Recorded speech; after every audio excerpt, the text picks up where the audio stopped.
श्रावण जवळ आलाय, पण त्याआधी साजरी केली जाणारी गटारी अमावास्या अगदीच जवळ आली आहे.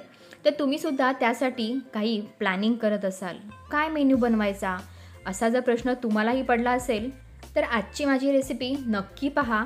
मटण छान मस्त मऊ असं शिजण्यासाठी काही खास टिप्ससुद्धा मी दिलेल्या आहेत.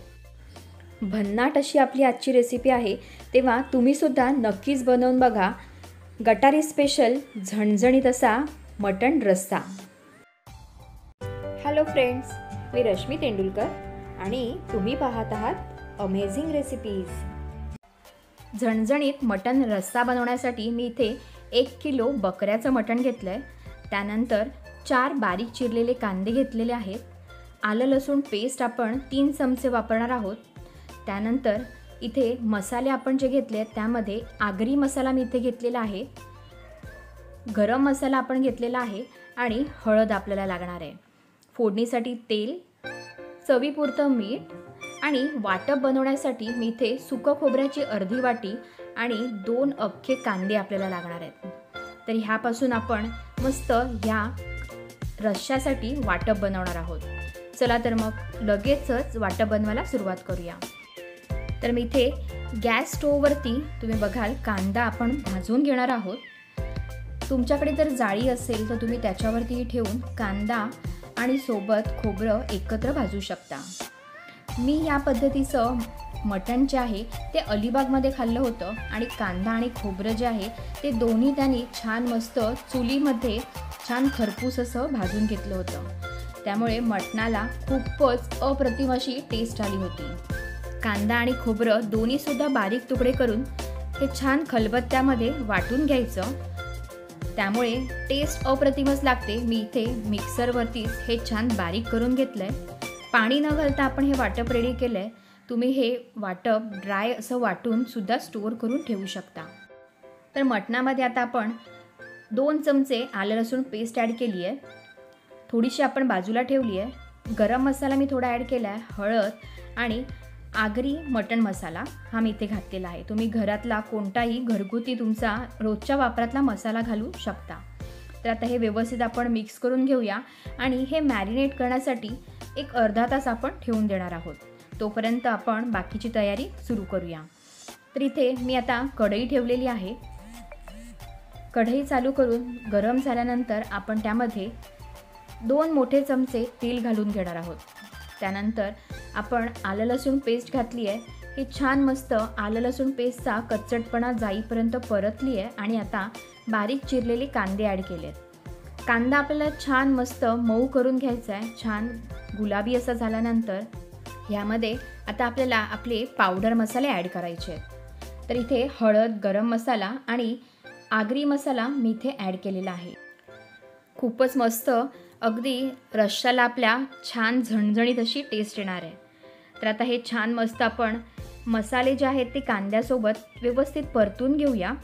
तर तुम्ही बघाल एक 5 मिनटानंतर छान ऑइलसुद्धा रिलीज झालं आहे. आता आपण ह्यामध्ये मॅरिनेट केलेलं मटण ॲड करणार आहोत. हे व्यवस्थित आता आपल्याला कांद्यासोबत छान मस्त परतून घ्यायचं आहे. एक जवळजवळ 5 ते 10 मिनटं आपण हे व्यवस्थित परतून घेणार आहोत. 5 ते 10 मिनटं हे व्यवस्थित परतून घेतल्यामुळे मटणाला छान मसाला आणि त्यासोबत कांदा हा व्यवस्थित इक्वली त्याच्यामध्ये मिक्स होतो आणि छान असं आपलं मटण जे आहे त्याची ग्रेव्ही त्याला छान तरी येते. तर तुम्ही बघाल व्यवस्थित एक मी आता हे परतून घेतलेलं आहे. मसाल्यांचा खूपच मस्त आता अरोमा यायला सुरुवात झाली आहे. तर आता ह्यावरती आपण गरम पाणी ॲड करणार आहोत.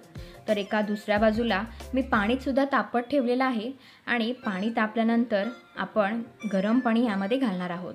गरम पाणी ॲड केल्यामुळे मस्त रश्श्याला छान तरी येते, रंगसुद्धा अधिकच खुलून येतो. तर आता तुम्ही बघाल आपण गरजेप्रमाणे ह्यामध्ये पाणी ॲड करणार आहोत. तुम्ही हे मटण कुकरमध्ये सुद्धा बनवू शकता. मी आज हे कढईमध्येच बनवणार आहे. बऱ्याच वेळेला असं कंप्लेंट असते की मटण शिजवायला खूप वेळ लागतो, ते शिजलं जात नाही. पण आज इथे तुम्हाला मी एक खास टीप देणार आहे, ज्यामुळे तुमचं मटण जे आहे ते छान एकदम मऊ असं शिजलं जाईल. तर ती टीप अशी आहे की तुम्ही ह्यामध्ये सुपारी ॲड करायची आहे किंवा करवंटी जी आहे, नारळाचं खोबऱ्याची करवंटी, त्याचा तुकडा तुम्ही इथे घालू शकता. त्यामुळे मटण छान एकदम मऊ असं शिजलं जातं. तर आता अर्धा तास हे आपण शिजवून घेऊया. तर तुम्ही बघाल अर्धा तासानंतर छान मस्त मटण आपलं त्यातलं पाणीसुद्धा कमी झालं आहे, आटलेलं आहे आणि मटण जे आहे ते परफेक्ट असं कुक झालेलं आहे. तर तुम्हाला मी एक पीस आपण चेक करून बघूया. बघा, अगदी टेंडर असं छान मस्त मऊ असं आपलं मटण इथे शिजलेलं आहे. अर्धा तासाच्या वेळेनंतर परफेक्ट असं मटण कुक झालेलं आहे. आता आपण ह्यामध्ये आपण तयार केलेलं वाटप ॲड करायचं आहे. तर 3 चमचे मी इथे ॲड करते. तुम्ही तुमच्या रिक्वायरमेंटप्रमाणे जशी तुम्हाला ग्रेव्ही हवी आहे त्याप्रमाणे तुम्ही ही बनवू शकता. आता आपण ह्यामध्ये चवीपुरतं मीठ ॲड करूया आणि छान पुन्हा एकदा आपलं मटण आपल्या सगळ्या मसाल्यांसोबत व्यवस्थित आपण कुक करून घेणार आहोत. पुन्हा एक 5 ते 10 मिनटं आपल्याला हे व्यवस्थित उकळवून घ्यायचं आहे. तर तुम्हीसुद्धा ह्या आगरी पद्धतीच्या झणझणीत मटण रश्श्याचा आस्वाद नक्कीच घ्या. खूपच अप्रतिम लागतं आणि जर तुम्ही ते खलबत्त्यामध्ये मसाला कुटून बनवला असेल तर अगदी लाजवाब असं बनतं. तर आता ह्याच्यावरती कोथिंबीर घालून गरमागरम असं आपलं मटण रस्सा मी लगेचच सर्व करणार आहे. आणि हेही लक्षात ठेवा, सर्व करण्यापूर्वी आपण ह्यामध्ये सुपारी घातली आहे, ती आपल्याला काढून ठेवायची आहे. तर माझा तर आता इथे गटारीचा बेत झालेलाच आहे. गरमागरम असं मस्त झणझणीत मटण रस्सा आणि त्यासोबत तांदळाची भाकरी. वडेही तुम्ही बनवू शकता. तुम्हाला जर माझ्याकडून भाजणीच्या वड्याची रेसिपी हवी असेल तर मला कमेंट्स करून सांगा. तर अगदी तुम्ही शाकाहारी असाल तर सेम वाटप बनवून तुम्ही त्यामध्ये चवळी बटाटा वांगा रस्सा किंवा वाटाण्याची उसळ किंवा अगदीच म्हणायचं झालं तर काळ्या वाटाण्याचा रस्सा बनवून सुद्धा तुम्ही ह्याचा आस्वाद नक्कीच घेऊ शकता. आणि जाता जाता अजून एक, माझ्या चॅनलला जर अजून सबस्क्राईब केलेलं नसेल तर लगेच सबस्क्राईबसुद्धा करा. आणि हो, बेल आयकॉनसुद्धा प्रेस करायला नक्कीच विसरू नका, म्हणजे सगळ्या माझ्या रेसिपींचं नोटिफिकेशन तुम्हाला मिळत राहील. चला तर मग मी सुद्धा आजच्या माझ्या ह्या झणझणीत अशा मटण रस्सा थाळीचा लगेच आस्वाद घेते. तुम्हीसुद्धा बनवून बघा आणि कसं झालं होतं हे मला कमेंट्स करून सांगायला विसरू नका. चला तर मग पुन्हा आपण भेटूया अशाच एका नवीन रेसिपीसोबत.